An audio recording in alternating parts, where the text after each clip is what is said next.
성령님은 누구신가? 오늘은 그 마지막 세 번째 시간입니다. 우리가 지난 2주 동안 성령님은 과연 어떠한 분이시고 어떠한 역할을 하시는 분인지에 대해서 우리가 은혜를 나누면서 제 안에 정말 크게 느꼈던 것 한 가지는 성령님께서 그 성령님을 소개하고 우리가 간구하고 의지하고 성령님에 대해서 우리가 함께 은혜를 나누고 하는 것을 굉장히 좋아하시는구나 라는 걸 제가 크게 느꼈습니다. 왜냐하면 저뿐만 아니라 우리가 이 설교 시리즈 안에서 함께 은혜를 주고받는 많은 사람들의 삶 가운데 성령님의 함께하심과 임재하심의 경험과 은혜를 우리가 많이 나누었기 때문입니다. 여러분, 우리가 성령님을 찾고 그 성령님을 사모하고 그 성령님을 부르짖을 때마다 우리가 성령님의 함께하심을 우리는 경험하지 않았습니까? 않았습니까? 예, 여러분, 오늘도 이 예배를 통해 우리에게 전해지는 그 하나님의 말씀이 그냥 나에게 그냥 한번 들려졌다가 잊혀지는 말씀이 아니라 그 말씀이 내 마음판에 새겨져서 꼭 필요할 때 그 말씀으로 나의 결정과 나의 삶의 방향을 좌표를 바꾸어 낼 수 있는 그러한 큰 은혜를 허락하실, 그 큰 일을 행하실 그 성령님을 우리가 기대함으로 나아가기를 소망합니다. 우리 이렇게 한번 고백하고 말씀 나눌까요? 성령님을 기대합니다. 아멘. 네, 우리의 인생을 이렇게 돌아보면요, 우리가 무엇인가를 해서 얻는 것보다 그냥 자연스럽게 얻어지는 것들이 훨씬 더 중요하고 훨씬 더 많다는 것을 우리는 알게 됩니다. 다시 말해, 특정한 노력을 해서 우리가 얻을 수 있는 것들이 있지만 특별한 노력 없이도 자연스럽게 얻어지는 것들이 훨씬 많고 그것들이 훨씬 중요하다는 말입니다. 예를 들어 말 있지요, 말. 여러분, 말을 어떻게, 우리는 모국어가 다 한국어 편하시죠? 예, 그죠? 예, 한국어 편하시잖아요. 여러분, 어떻게 한국말 배워서 하시는 분 계십니까? 저는 2살 때부터 말을 배웠어요 하시는 분 계십니까? 아니에요. 글은 달라요. 글을 읽고 쓰는 건 달라도 우리가 의사소통하는 그 말은 우리가 특별한 노력 없이도 얻어지는 그런 선물이라는 거예요. 운동도 마찬가지입니다. 우리가 어떠한 열심히 노력하고 연습해서 얻어지는 특별한 신체적인 능력이 있습니다. 뭐 공을 잘 던진다든지, 공을 잘 친다든지, 요즘에 이것도 친다든지, 아니면 뭐 어떤 특정한 자세를 한다든지, 아니면 어떠한 우리가 노력을 해서 얻어질 수 있는 신체적 능력이 있는 반면, 정말 중요한 건, 중요한 움직임은, 즉 우리가 걷고 서고 뛰고 앉고 하는 그러한 움직임들은 우리가 특별한 노력 없이도 자연스럽게 얻어진 것이라는 것이에요. 우리의 만남도 마찬가지입니다. 우리가 특별한 때에 특별한 만남을 준비하여 맺어지는 인연도 있지만 어떠한 노력 없이도 자연스럽게 맺어지는 인연이 있습니다. 이를테면 우리의 가족이죠. 여러분, 가족 고르셨습니까? 태어났는데 아빠가 마음에 안 들어서 없습니다. 그리고 우리가 학교에 가면 우리의 학교 친구들, 직장에 가면 직장 동료들, 교회에 왔으면 우리의 믿음의 동역자들, 자연스럽게 만나지고 이루어지는 그러한 모임이지요. 그리고 이러한 자연스러운 만남과 모임이 더 중요하다는 걸 알게 됩니다. 내가 정리해보면요, 내가 특별한 노력을 해서 얻어지는 것이 크고 중요합니까? 아니면 그냥 자연스럽게 맺어지는, 자연스럽게 얻어지는 것이 더 크고 중요합니까? 예, 자연스럽게 얻어지는 것들이 훨씬 더 크고 중요함을 봅니다.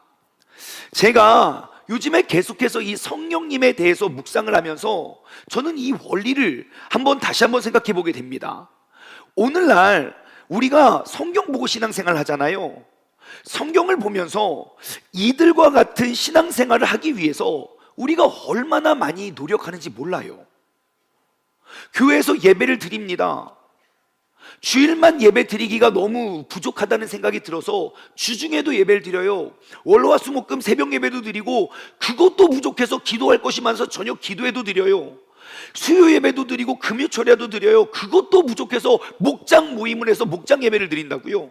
그게 답니까? 아니요. 그 없는 시간을 쪼개서 요즘은 전 세계에 있는 설교 다 맘대로 골라 들을 수 있잖아요. 내 원하는 사람 원하는 스타일대로, 그죠? 전 세계에 있는 설교도 다 찾아 들어요. 그것도 부족해서 없는 시간 쪼개서 우리는 봉사를 하고요, 양육도 하고요, 성경 공부, 기도 모임, 말씀 묵상, 성경 통독, 그것도 모자라서 신앙 서적을 찾아서 읽고요, 세미나도 찾아 듣고, 교회 안에 있는 다양한 프로그램들에 우리가 참여하고 동참합니다. 무엇을 위해서요? 기록되어 있는 말씀과 같은 신앙생활을 하기 위함 아닙니까? 우리는 기록되어진 그러한 사람들과 같은 삶을 살기 위해서 얼마나 노력을 열심히 하는지 몰라요.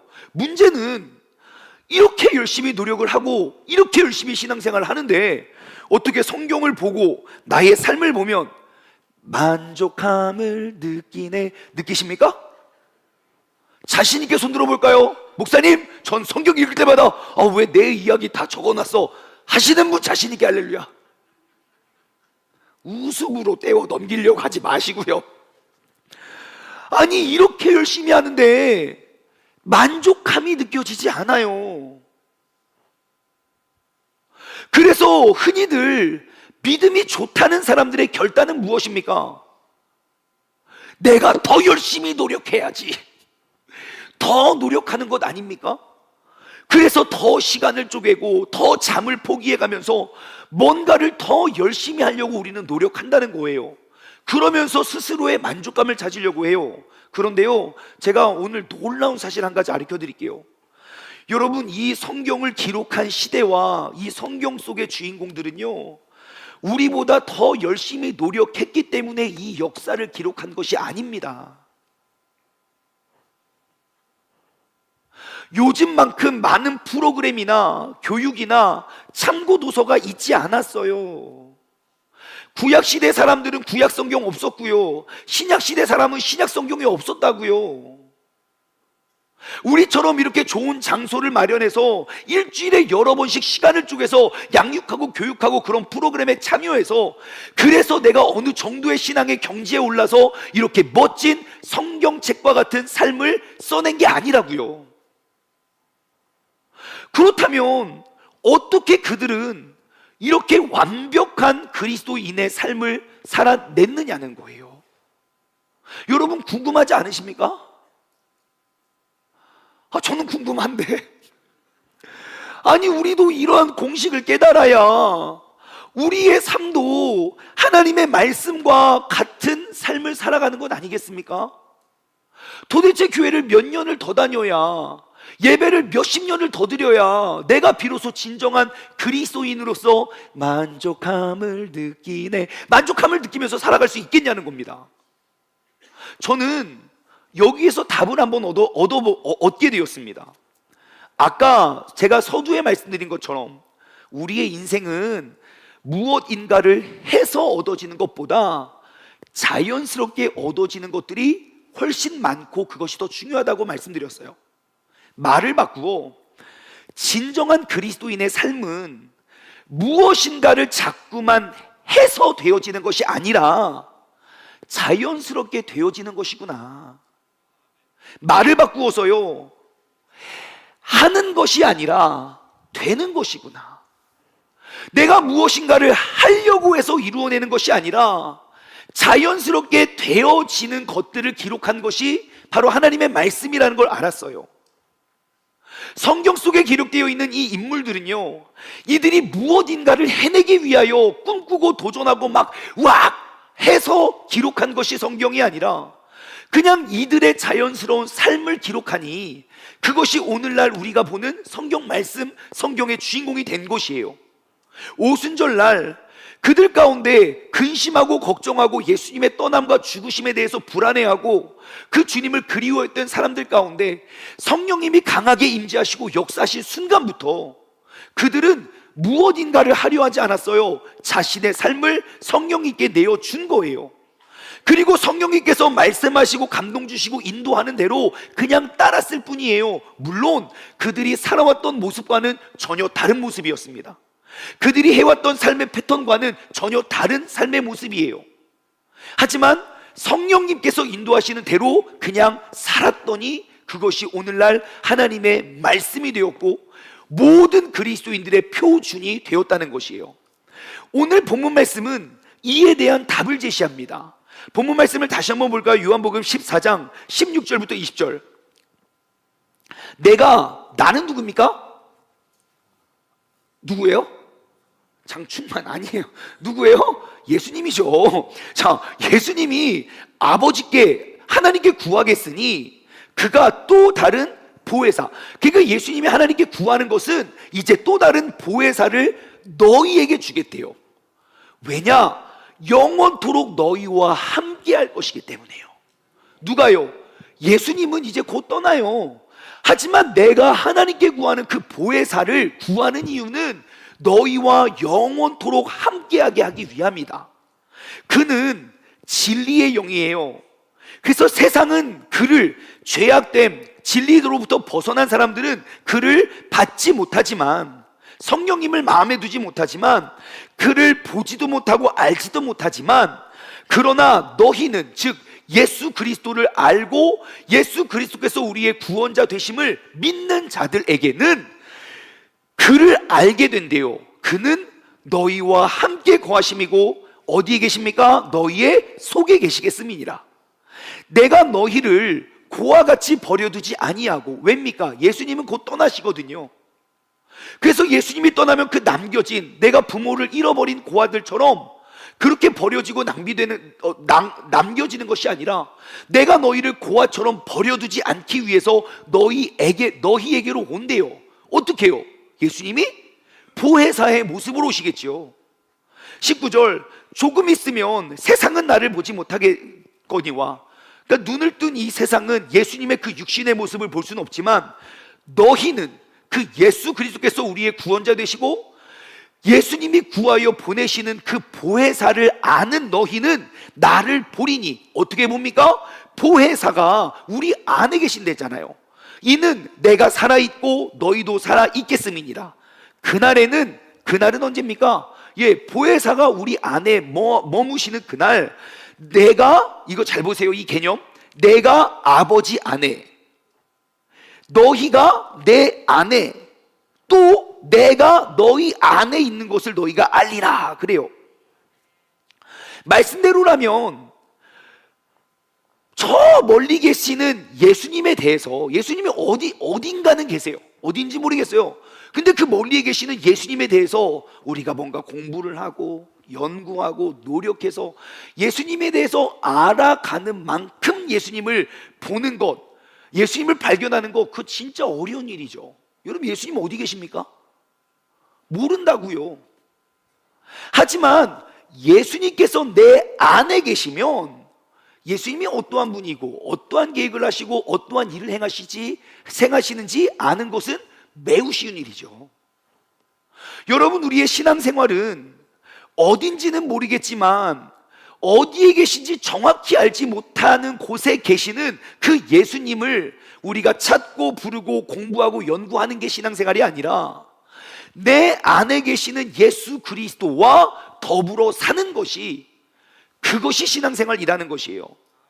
오늘 본문 말씀 20절에 너무너무 명확하게 그 개념에 대해서 소개해주고 있어요. 한번 제가 그림으로 그려봤습니다. 이 20절의 말씀의 개념. 예수님이 누구 안에 계십니까? 아버지 안에 계신데요. 즉 예수님은요, 하나님 안에 계시는 분이에요. 그리고 그 다음 뭡니까? 너희가 내 안에 있대요. 그럼 우리는 어디에 있습니까? 예수님 안에 있죠. 그리고 또 뭐라고 말씀하십니까? 내가 너희 안에 있겠대요. 아니, 우리가 예수님 안에 있는데 어떻게 내가 너희 안에 있습니까? 내 안에 누가 계십니까? 보혜사 성령님이 계시는 거죠. 여러분, 이 개념을 우리는 잘 이해해야 됩니다. 이 개념을 가지고 있으면 신앙생활이 무엇인가를 하는 것이 아니라 되어지는 것이에요. 보세요. 우리가 부르짖고 찾는 하나님은 어딘가에 계시는 분이 아니에요. 하나님이 있고 내가 있어서 내가 그 하나님을 알아가는 것이 아니에요. 하나님과 나와 성령님이 하나가 되는 것이 그리스도인인 거예요. 이 그림을 다시 한번 보세요. 하지만 우리가 이렇게 열심히 노력을 해도 우리의 신앙생활이 어려운 이유는 아마 이것 때문일 거예요. 내가 하나님으로부터 벗어나 있기 때문에. 나는 여기 있고 하나님은 어딘가에 계셔요. 그러니까 그분에 대해서 뭔가 알아야 되고 공부해야 되고 찾아야 되고 부르짖어야 되고, 그러니까 아무리 열심히 노력해도 여전히 어디 계신지 모르겠어요. 하지만 말씀은 이야기합니다. 너희는 내 안에, 또한 내가 너희 안에 계시는 개념은 바로 이런 것이죠. 내가 하나님과 따로 있는 것이 아니라 내가 하나님 안에 거하는 거예요. 여러분, 그리스도인이라는 이름조차도 원래 너희가 나를 그리스도인이라고 불러라 라고 하지 않아요. 사도행전 11장 가서야 비로소 그 예수를 자기네 구원자라고 말하는 사람들 가만히 보니까 예수님과 똑같은 말을 하고 예수님과 똑같은 행동을 하고 예수님과 똑같은 이야기를 하는 거예요. 이렇게 말하는 사람들을 예수쟁이, 그리스도인이라고 부르자라고 불림받은 것이거든요. 어떻게 예수님과 같은 삶을 살 수 있습니까? 이 그림을 이해하면 너무 쉬워요. 예수님은 어딘가에 계시는 분이 아니라 내가 그분 안에 거하고 성령께서 내 안에 거하심을 우리가 알고 인정하는 삶을 살아내면 그것이 곧 하나님의 말씀이 되는 삶이 되는 줄 믿습니다. 여러분, 오순절날 이후로 성령의 충만함을 경험했던 그들은 성령님과 함께 살아가며 이전에 살아왔던 삶의 모습과 방향과 패턴과 전혀 새로운 일을 행하였고, 그것이 바로 초대교회의 역사가 됩니다. 여러분, 이 시간 나의 위치를 한번 파악해 봅시다. 여러분, 나는 어디에 있습니까? 예수님 안에 계십니까? 아니면 예수님과 밖에 계십니까? 신앙생활은 나름대로 열심히는 하고 있지만 내가 여전히 온전한 그리스도인이 되지 못했다면 여러분, 먼저 내 삶의 위치를 확인하시길 바랍니다. 내가 예수님을 아는 것과 내가 성령님을 아는 것과 성령과 더불어 사는 것은 하늘과 땅 차이입니다. 대표적으로 사도행전 19장 1절부터 말씀을 쭉 보시면 우리랑 비슷한 상황이 여기 펼쳐져요. 아볼로가 고린도에 있을 때에 바울이 윗지방에 다녀서 에베소에 와서 어떤 제자를 만납니다. 그래서 그 제자, 그 예수님의 제자라고요, 제자에게 묻습니다. 너희가 믿을 때 성령을 받았느냐? 그러니까 우리는 성령의 계심도 들어보지 성령이 뭐요? 라고만 이야기를 하는 거예요. 그 바울이 황당하잖아요. 그래? 그럼 너희는 무슨 침례를 받았냐? 그러니까 우린 요한의 침례를 받았는데요. 그 바울이 또 말을 하죠. 요한이 침례를 회개하고 침례를 베풀면서 뭐라고 말해? 내 뒤에 오시는 이를 믿으라고 하였잖아. 그가 바로 예수 그리스도인데 그들이 듣고 그래요? 그래서 주 예수 그리스도의 이름으로 침례를 받아요. 그래서 바울이 그들에게 안수합니다. 안수할 때 성령이 그들에게 임하심으로 방언도 하고 예언도 하게 됩니다. 바로 이 대목이지요. 아까 우리가 봤던 그림. 내가 하나님과 예수님을 알고는 있지만 내가 그분과 따로 떨어져서 살았던 삶으로부터 내가 성령이 내 안에 존재하는구나 라는 걸 알고 내가 성령 안에, 그리스도 안에 사는 삶이 되는 순간 그들은 완전히 다른 새로운 삶을 살아가게 된다는 것이에요. 여러분, 성령 충만함이 없는 신앙생활은 우리의 어떠한 노력에서 그치는 것이 한계라면 성령 충만한 신앙생활은 자연스럽게 되어지는 신앙생활을 하게 됩니다. 율법을 지키며 살아왔던 사람들은요, 요한의 침례만 알던 사람들은 모두들 구원을 이루기 위해서, 구원까지 나아가기 위해서 구원에 집중을 하여 구원을 이루기 위한 행위에 집중을 하면서 그들은 모든 시간을 썼다고요. 613가지의 율법을 지키기 위해서. 그 율법을 지킴이 곧 나의 신앙생활의 전부였다고요. 하지만 성령님과 더불어 사는 사람은 율법에, 나의 행위에 집중하지 않습니다. 오직 성령님께만 집중하는 거예요. 지난주 금요일 설교와 연결해 볼까요? 나는 포도나무고 너희는 가지다. 여러분, 내가 가지면 풍성한 열매를 맺기 위해선 이 가지는 열매에 집중하면 안 돼요. 열매 떨어지면 그 다음 없어요. 허무해요. 내가 가지라면 풍성한 열매를 맺기 위해선 이 가지는 나무에게 집중해야 된다고요. 그 나무에 붙어있기를 힘쓰면 계속해서 철 따라 그 풍성한 열매는 맺혀지기 때문이지요. 여러분, 다시 한번 나의 믿음과 나의 신앙생활을 점검해 보십시오. 내 신앙은 노력하는 신앙입니까? 아니면 되어지는 신앙입니까? 내가 예수 그리스도 안에 머물고 성령님이 내 삶의 주인이 되면 내가 하는 말, 내가 하는 행동, 내가 하는 그런 모든 것들이 하나님의 도구 되어 이런 말씀과 같은 삶을 마땅히 살아갈 것입니다.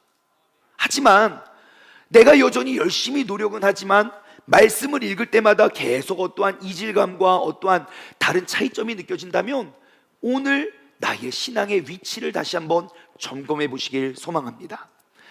오늘 본문 말씀을 보면 그 성령님이 누구시고 어디에 계시며 어떠한 일을 행하는지 우리가 알게 됩니다. 성령님은 누구신가? 16절 말씀. 성령님은 누구시죠? 예, 성령님은 보혜사라고 이야기합니다. 아, 성령님은 보혜사구나. 보혜사가 뭐죠? 잘 모르겠어요.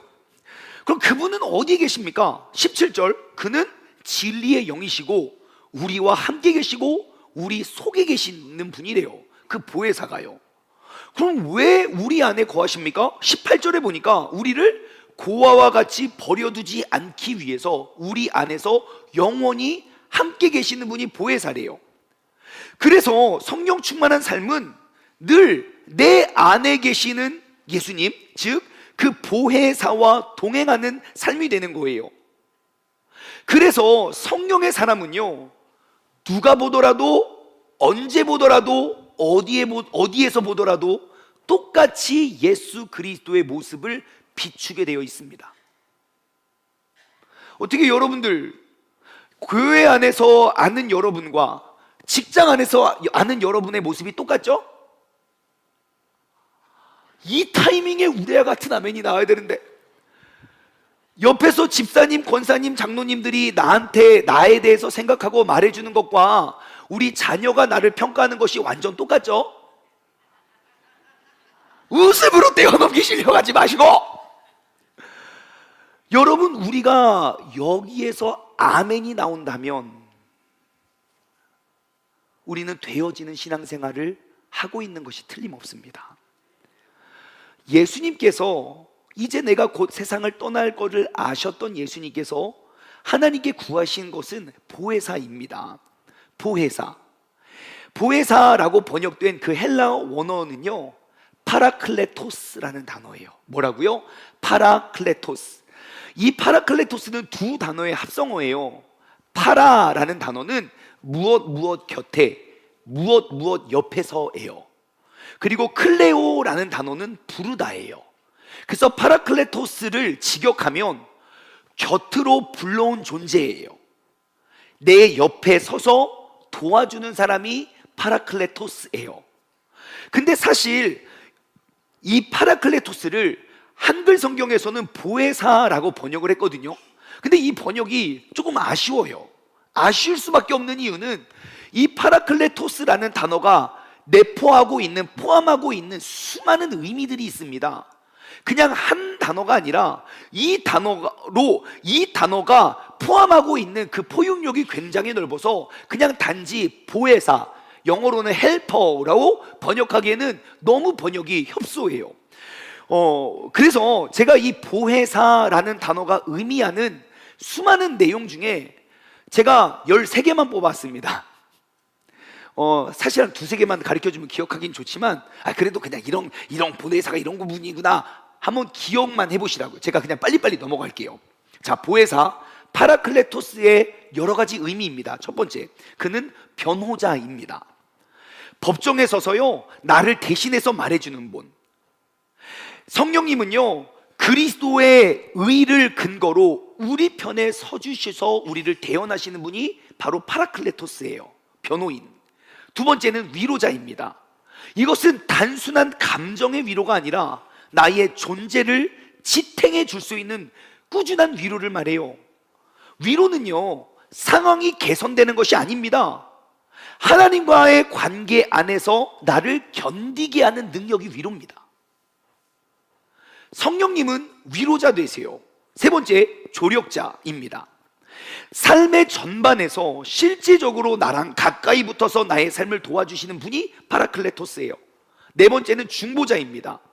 우리 안에서 간구하시는 분. 그래서 로마서 8장 26절에 보시면 성령이 말할 수 없는 탄식으로 우리를 위하여 친히 간구하신다 라고 말해요. 그러니까 우리가 입술로 고백하지 못하는 것까지 우리 안에서 친히 간구하시는 분이 파라클레토스예요. 다섯 번째, 가르치시는 분입니다. 우리에게 진리를 알게 하고 그 진리로 인도하시는 분이에요. 오늘 본문 말씀 요한복음 14장 좀 밑으로 내려오면 26절엔 이렇게 기록되어 있어요.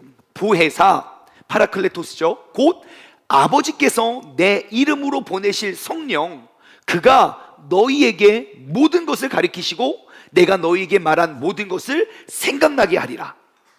즉 파라클레토스는 새로운 계시를 계속 주시는 게 아니라 이미 우리에게 주어진, 이미 약속되어진 말씀을 밝히 드러내 주시는 분이 보혜사예요. 여섯 번째, 생각나게 하시는 분이에요. 아무리 많은 지식이 있더라도 필요할 때에 떠오르지 않으면 그거 꽝입니다. 공부를 아무리 많이 해서 내가 다 아는 것 같았는데 시험 볼 때 생각 안 나면 꽝이에요.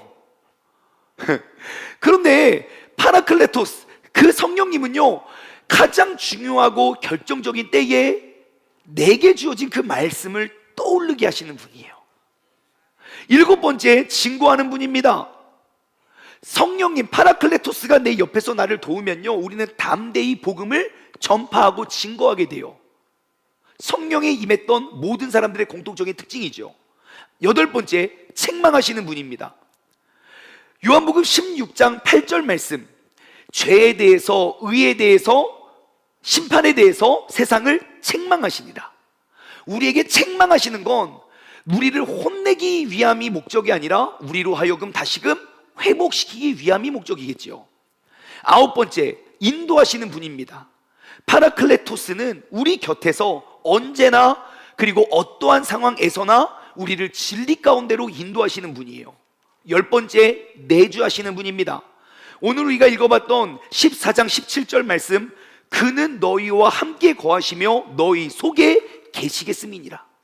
어딘가에 계시는 분이 아니요, 이미 내 안에 내주하시고 거하시는 분이에요. 열한 번째, 성령님은 연합시키는 분이에요. 고린도전서 12장 13절, 한 성령으로 우리가 다 한 몸이 되었다고 말해요. 성령이 임하시면 연결되고 연합돼요. 그래서 우리와 그리스도와 떨어진 존재가 아닌 주님과의 하나의 완전한 연합과 연결을 이루어 주시는 분이 우리의 보혜사 파라클레토스예요. 12번째, 확증하시는 분입니다. 로마서 8장 16절, 성령이 친히 우리의 영과 더불어 우리가 하나님의 자녀인 것을 증언하시나니. 즉 우리의 믿음과 신앙이 단순한 감정이 아니라 우리에게 주어진 그 구원을 확증시켜 주시는 분, 그분이 바로 파라클레토스, 우리의 헬퍼, 보혜사 되시는 거예요. 그리고 13번째, 거룩하게 하시는 분입니다. 갈라디아서 5장 22절 23절 말씀 보면 성령의 9가지 열매가 기록되어 있거든요. 여러분, 우리의 삶에 보혜사, 즉 파라클레토스가 나를 도우면 내 안에 이러한 성령의 열매들이 자연스럽게 맺혀지게, 우리를 거룩한 삶으로, 예수 그리스도와 같은 삶으로 우리를 초청하고 인도하시는 분이 바로 파라클레토스라고요. 그러니까 이 파라클레토스를 그냥 보혜사라고 번역하기에는 너무너무 안타까운 거잖아요. 그러므로 여러분, 우리가 기억해야 될 것은 무엇입니까? 우리에게 필요한 건 성령님이라는 거예요. 우리가 신앙생활을 어떻게 다 알고 어떻게 다 조정하면서 노력하면서 어떻게 그걸 다 합니까? 너무 힘들고 어려워요. 그러니까 애초부터 포기할 때도 있어요. 어떻게 성경 말씀과 같은 삶을 살 수 있겠습니까? 이번 생에는 글렀어요. 내가 지금 몇 년째 신앙생활하고 있는데 아직도 멀었어요. 하는 것이 아니라 내가 보혜사 그 파라클레토스와 함께라면 우리의 삶 가운데 자연스럽게 쓰여지는 역사들이 이러한 능력이라고요. 그러므로 우리는 성령님을 구해야 되고요. 그러므로 우리의 삶에 가장 필요한 것은 오직 성령님 한 분이면 충분하다는 거예요. 그래서 초대교회에는 이렇게 많은 신학교도 없이, 체계적인 성경 공부도 없이, 특별한 프로그램이나 다양한 것들도 없이 이렇게 귀한 역사를 남겨낸 줄 믿습니다. 그런데 왜 똑같은 성령님의 능력으로 살아가지만 우리에게는 이와 같은 능력이 나타나지 않는 걸까요? 답은 간단해요. 의존도가 너무 달라요. 그들은 성령님을 의지하기 위해서 나의 모든 걸 버리고 따르거든요. 하지만 우리는요, 신앙생활을 열심히 하면 할수록 귀찮아진다고요. 모르는 게 약이지 알면 피곤해져요. 그래서 교회 다니는 사람도 다니지 않는 사람도 이거 동성으로 하는 말, 야 너무 깊이 믿지 마, 피곤해. 예? 신앙생활 열심히 하는 사람 보세요. 월화수목금금금, 월화수목금금금, 피로가 계속 쌓이잖아요. 그러니까 우리는 포기할 것이 없어요. 이때는 주님의 뜻을 따르기 위해 내 모든 것을 버렸다고요. 사도행전 보세요. 2장에 성령이 충만히 임하고 3장 4장에 이적을 행하고 5장부터 보세요. 자신의 전 재산을 팔아. 야, 이것이 중요한 게 아니네. 이거 쌓는 게 목적이 아니네. 성령께서 인도하시면 새 일이 시작되고 새로운 역사가 기록되네. 성령님 행하심을 위해 전 재산 기부 행렬이 계속 이어진다고요. 우리는요, 재산을 더 쌓아달라고 나오잖아요. 빨리 이 문제 해결해 주시고, 빨리 이거 묶였던 거 풀리게 해주시고. 우리가 맨날 나오는 목적이 그거 아닙니까? 그러니 그것은 분명 내 안에서 역사하시는 성령님의 간구는 아닐 거라는 거예요. 그러니 우리는 하나님 멀리서 주님에 대해서만 구하고 그분의 능력만 받고자 하는 의존도가 다른 거예요.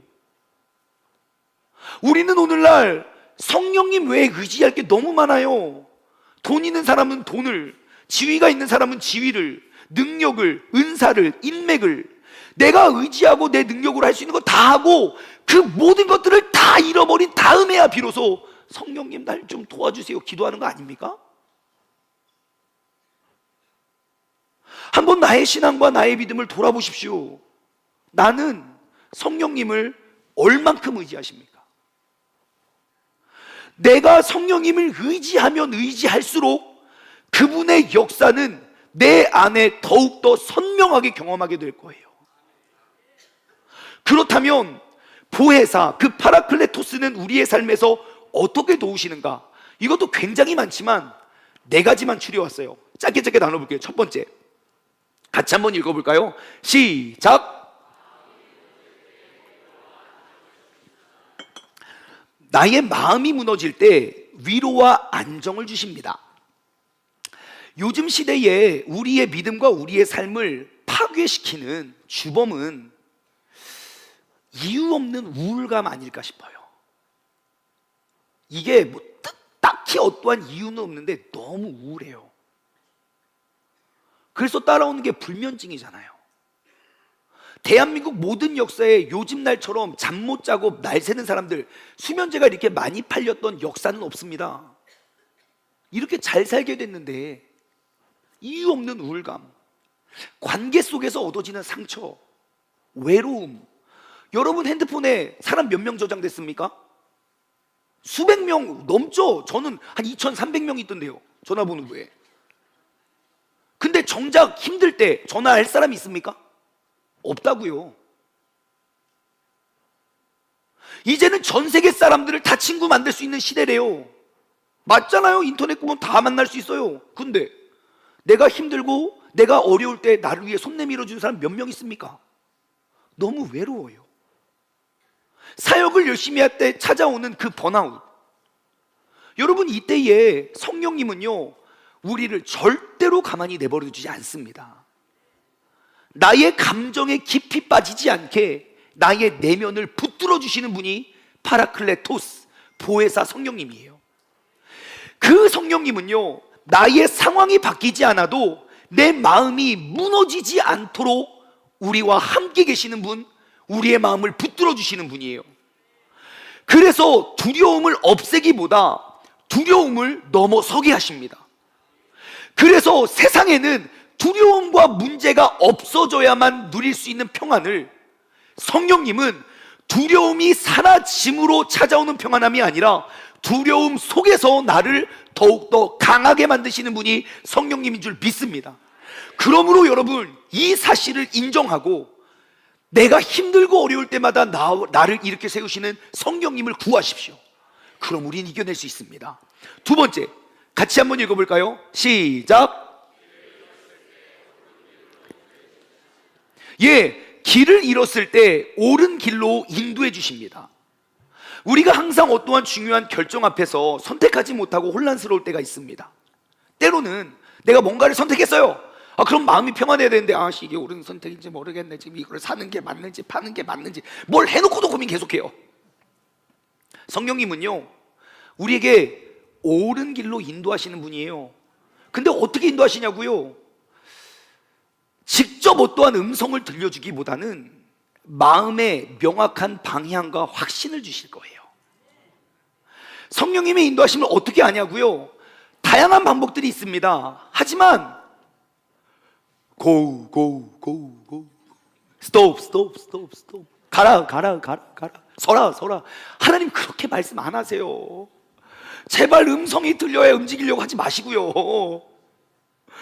왜 그렇게 옛날에는 하나님의 이 특별 계신 성경이 없었기 때문에 하나님이 직접 말씀하셨다고요. 지금은 이 특별 계신 성경이 완성되었는데 왜 자꾸 성경은 안 읽고 음성만 들으려고 하느냐, 이해할 수가 없어요. 이 시대는 그렇게 일을 하지 않으세요. 급할 때 빼고는. 왜요? 이미 약속하셨고 그 약속이 지금도 성취되어 가고 있기 때문이죠. 또한 성령님은요, 우리가 무엇을 선택하든 그 곳에서부터 새로운 길을 여실 수 있는 분이기 때문에 우리의 선택을 존중해 주세요. 그러니까 말씀 안 하시는 거예요. 이거 해도 괜찮고 저거 해도 괜찮아. 근데 우리는 이거 하면 천국이고 이거 하면 지옥일 거라고 생각하니까 아무것도 결정 못하고 근심만 하잖아요. 아니요. 여러분, 그렇다면 우리가 기도 못 하랍니까? 더 나은 선택이 있지 않습니까? 예, 있지요. 그럼 이렇게 선택하시면 돼요. 말씀은 변함없는 진리이니까 말씀을 쭉 보면 어떠한 공식이 있어요. 그 공식은 이랬다 저랬다 하지 않아요. 그러니까 말씀의 가르침대로, 말씀의 방법대로, 말씀의 결단대로 선택하면 그게 옳습니다. 그 중에 하나는 우리 가운데 죄성을 우리가 믿음으로 고백할 때 하나님은 나에게 자유함을 주신다는 거예요. 여러분, 우리가 띵크 양육을 하다 보면 우리가 매주 10주 동안 하는 훈련이 뭐냐면 나의 죄 앞에 내가 서는 겁니다. 그럼 양육에 참여하는 사람 열이면 열, 이거 동성호라는 말이 있습니다. 아니 왜 자꾸 내 죄를 보라고 하는 거야? 나도 괴로운데. 그거 다 지난 일인데 지난 일 왜 다시 이렇게 힘들게 막 들쑤셔놔가지고 또 더 나를 괴롭게 만들어? 이미 끝난 건데. 이거 동성으로 그렇게 말하거든요. 하지만 이거 동성으로 하나님 앞에서 나의 죄를 발견하고 공동체 앞에 고백했을 때 내 안에 삶의 변화를 경험하게 됩니다. 100%입니다. 여러분 생각해 보세요. 어떠한 사건이 지났다고 해서 그 죄가 사라진 게 아니에요. 묻혀진 거겠죠.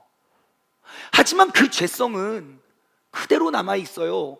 그리고 그와 비슷한 일들이 발생하면 그 죄성이 나를 또 집어삼켜요. 어떠한 두려움이나 어떠한 상처나 어떠한 아픔이나 그 안에 그대로 남아있기 때문에.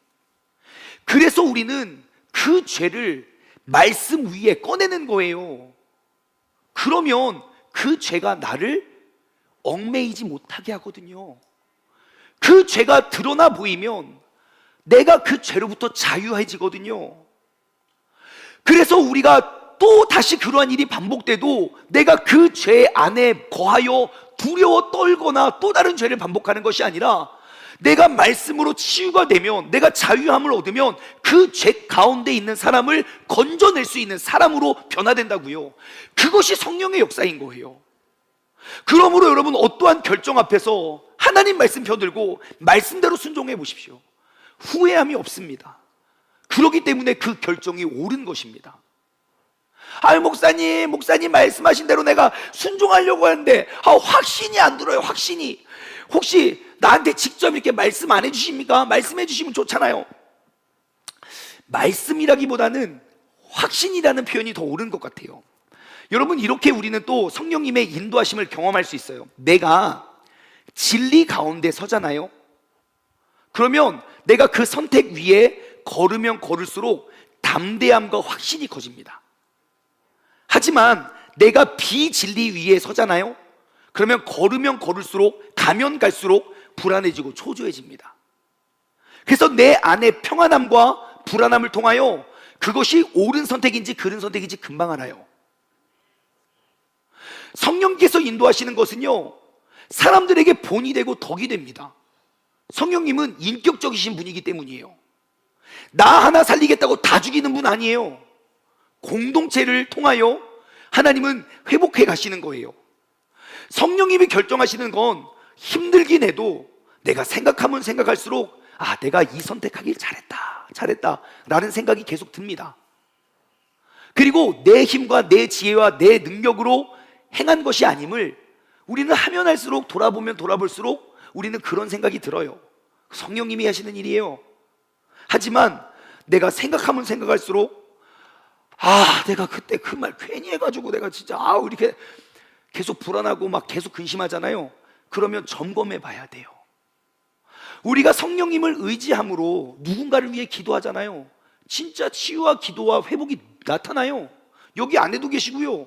아까 일부 예배 마치고 지난 며칠 전에 뇌출혈 증상으로 병원에 갔다고요. 초진했는데 지주막하 출혈, 대동맥이 터진 것 같다고 어디가 터진지 모르겠대요. 열심히 기도했죠. 오늘 멀쩡히 걸어오셨어요. 아무렇지도 않대요. 어디가 터진지 모르겠대요. 그리고 할렐루야 하고 갔어요. 어떻게 우리가 설명합니까? 하지만 우리가 그렇게 생각하면 맞아, 그때 우리가 기도한 것이 잘한 것이구나, 우리가 알 수 있게 되잖아요. 그러므로 여러분, 내 마음의 평안함과 불안함으로 성령님의 도우심을 우리는 결정할 수 있습니다. 세 번째, 같이 읽어볼까요? 세 번째, 시작. 성령님은요, 우리를 고와 같이 버려두지 않으세요. 우리에게 간섭하시고 가르쳐주시고 이끄십니다. 그래서 내가 반복 짓는 죄를 가만히 두시지 않습니다. 걸리게 하시고요, 들키게 하시고 수치스럽게 할 수도 있어요.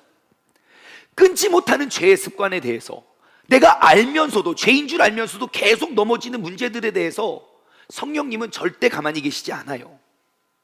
내가 성령님을 의지하는 만큼 인도하시고요. 근데 우린 여기서 자칫 오해하는 것 한 가지는 뭐냐면, 우리가 무엇인가를 잘못하다가 들키잖아요. 그럼 우리는 맨날 혼났어가지고 성령님한테 괜히 그럼 막 하나님한테 막 진노와 심판을 받을 것 같은 두려움이 있는데, 걱정하지 마세요. 성령님은요, 우리의 상황에 따라, 사람에 따라, 믿음의 크기에 따라 각자에게 맞는 방법으로 인도하시고 가르쳐 주세요. 우리가 자녀를 교육할 때 애가 이렇게 아무것도 모르고 실수했어요. 그러면 잘못된 일이라면 하지마 하고 웃으면서 말합니다.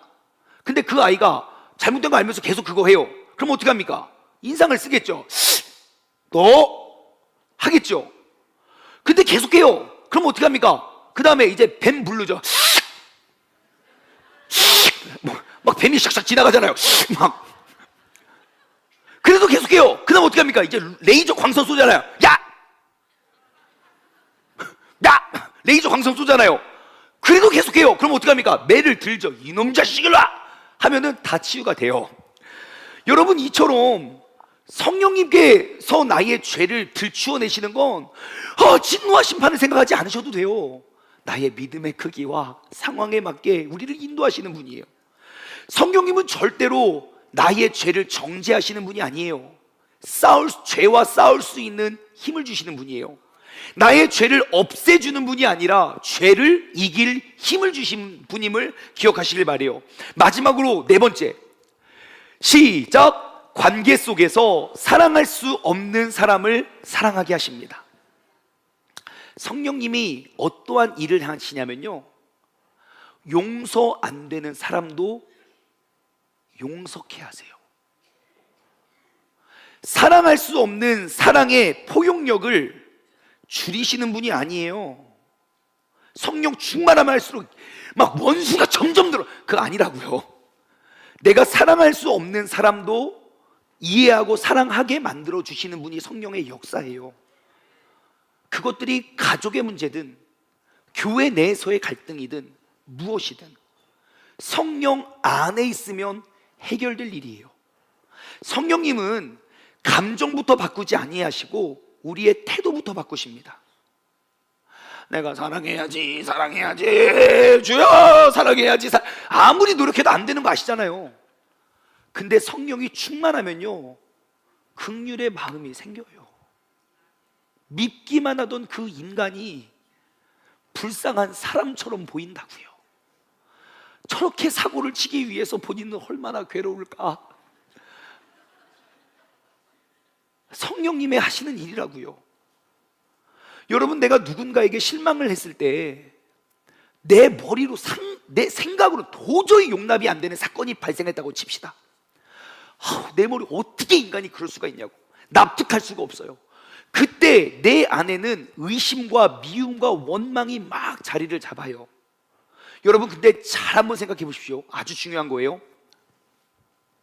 그 사람이 그러한 사람인 것이, 그리고 그 사람이 그러한 행동을 하는 것이 오늘 내가 예수 그리스도 안에서 살아가는 이 하루의 삶과 어떠한 연관이 있는지 생각해 보세요. 대부분 아무 연관이 없을 겁니다. 그 사람이 못된 생각을 하고 그 사람이 겉과 속이 다른 말과 행동을 하는 것이 오늘 내가 예수 그리스도를 닮아가는 것과 어떠한 관련이 있나이까? 한번 질문해 보세요. 나와 직접 겪지 않은 일에 대해서 내가 너무 그것에 의미를 두고 너무 그것을 깊이 생각하고 너무 그것을 강하게 매여 있기 때문에 내가 힘든 거지, 오늘 내가 살아가는 나의 일상과 그 사람이 그 못된 것과 아무 상관이 없다니까요. 저는 이것을 어디서 답을 얻었냐면, 예전에 손흥민 선수가 영국에서 축구를 할 때 저 그거 되게 열심히 봤거든요. 근데 꼭 토요일 밤에 설교 준비해야 되는데 꼭 11시, 12시, 새벽 1시에 그걸 한다고요? 그럼 봐야 됩니까? 안 보고 말씀 준비해야 됩니까? 이 웃음의 의미는 뭐죠? 보죠. 안 봐야 되는데 또 켜서 본단 말이에요. 그러면 잘할 수도 있고 못할 수도 있잖아요. 근데 잘하면 기분이 좋고 못하면 제가 기분이 나쁘더라고요. 아니 근데 이게 어느 날 문득 이런 생각이 드는 거예요. 아니 손흥민 선수가 축구를 잘하면 와서 나 대신 새벽 예배 설교를 해주는 것도 아니고, 그가 무슨 득점 왕이 된다고 해서 연봉을 몇십억을 받는다고 해서 우리 교회 11조를 내줄 것도 아닌데, 근데 그 사람이, 내가 자꾸 왜 그 사람이 축구 잘하면 기분이 좋고 축구 못하면 기분이 나쁜가? 그걸 생각하다가 제가 어느 날 정신이 바짝 들더라고요. 나의 오늘의 삶에 어떠한 영향도 미치지 않는 것에 대해서 나는 너무 많은 영향을 받고 있구나.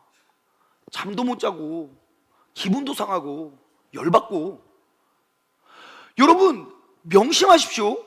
내가 미워하는 그 사람을 미워하는 미움이 오늘 내가 그리스도를 닮아가는 것과 아무 상관없습니다. 혹시 이 가운데 야구 시즌이 시작됐어요? 매일매일 야구를 보면서 감정이입하시는 분들 계실 수도 있어요. 내 아내, 남편, 자녀들 있을 수 있어요.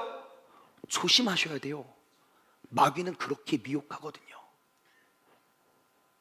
반대로 내 속에서 해석이 되지 않는 모습들이 있어요. 어떻게 그럴 수가 있냐 하는 그의 모습을 잘 보면요, 그 모습이 어쩌면 내 안에 있을 확률이 큽니다. 그러니까 내 눈에 보여지는 거고 내 안에 담겨져 있는 거예요. 왜냐하면 내게 없는 모습은 봐도 지나가요. 들어도 잊혀져요. 근데 내가 예민하고 민감한 부분이기 때문에 나는 그걸 잘 감추고 있는데 그런 모습이 보이잖아요. 그러니까 잘 보이는 거예요. 여러분, 내 귀에 민감한 단어는 나에게 아픔이 있는 단어일 거예요. 나에게 아픔이 없는 단어는 들어도 나를 이야기하는 것이 아니니까 지나가겠지요. 제가 전에 사역을 할 때 한 자매님 계십니다. 근데 그 자매님은 어릴 적에 학교를 다닐 때 아버지께서 사업을 크게 잘 하시다가 사업이 완전 미끄러졌어요. 그래서 환경미화원 되셨어요. 근데 친구들이 그 시대에 친구들이 놀렸던 것 같아요. 그러니까 그게 너무 상처가 됐어요. 부끄러운 수치가 됐어요. 그래서 그 자매님은 쓰레기라는 단어가 분노의 버튼이 되었어요. 교회 안에서 청소하잖아요. 야, 쓰레기 좀 비워라.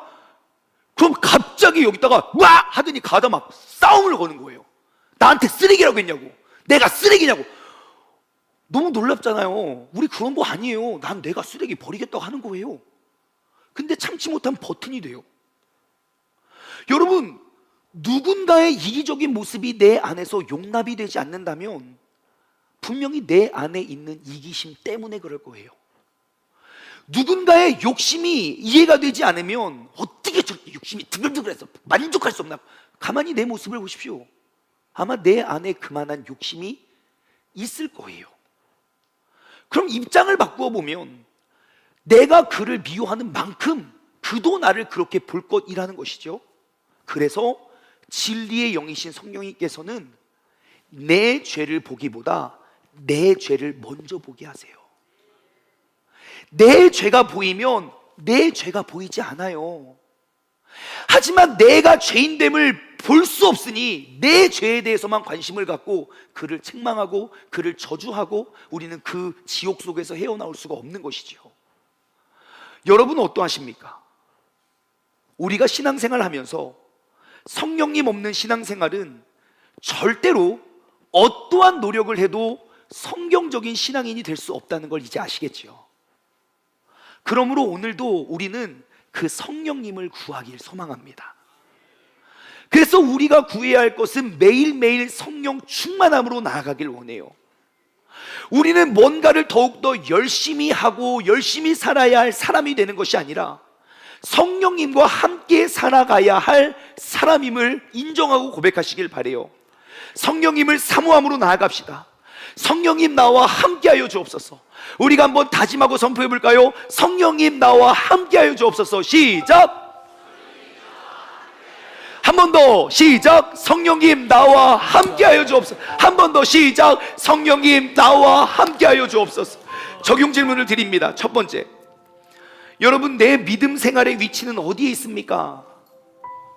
예수 그리스도 안에, 내 안에 성령님과 내가 하나 되어 계십니까? 아니면 하나님은 어디 멀리 계셔서 나는 그 하나님에 대해서 자꾸 무엇인가를 알아가려고만 하고 계십니까?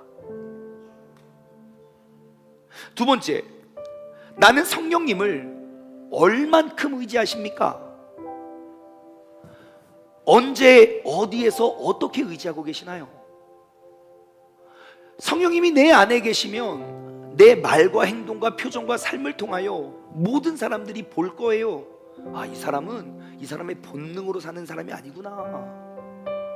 이 사람이 진짜 그리스도인이구나 라는 것. 여러분, 우리가 성령님을 더욱더 의지함으로 나아갔으면 좋겠어요. 그래서 세 번째, 혹시 내가 맺은 성령 충만의 열매가 있다면 아주 작은 것이라도 좋아요. 한번 그 은혜를 나눴으면 좋겠어요.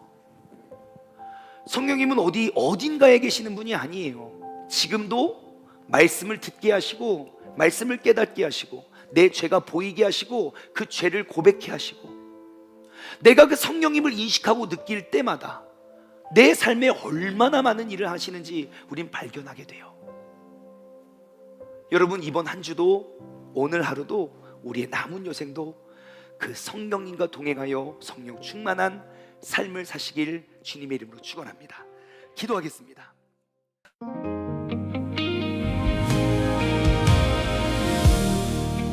따스한 성령님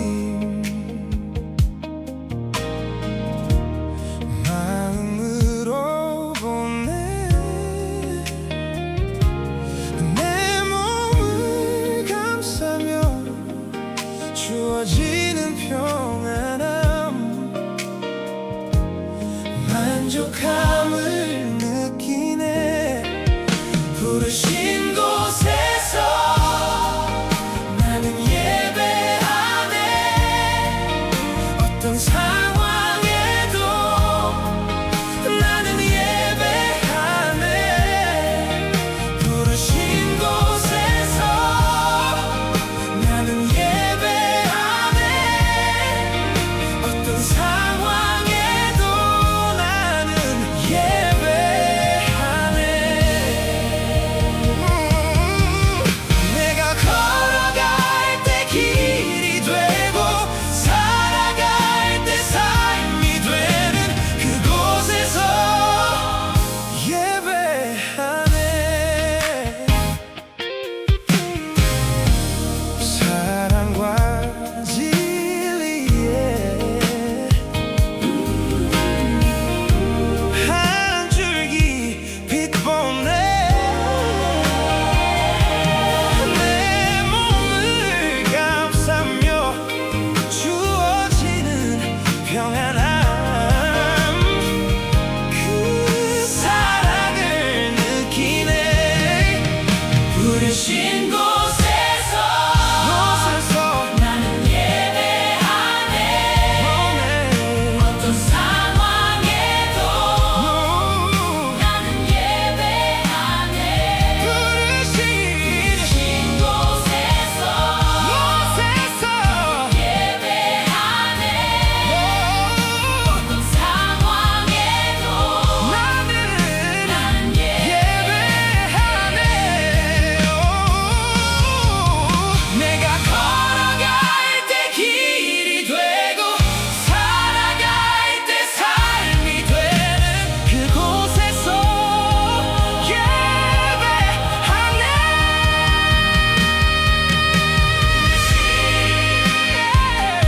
그곳에서 예배하네. 어떤 상황에도 나는 예배하네. 부르신 곳에서 예배하네. 어떤 상황에도 나는 예배하네. 부르신 곳에서 나는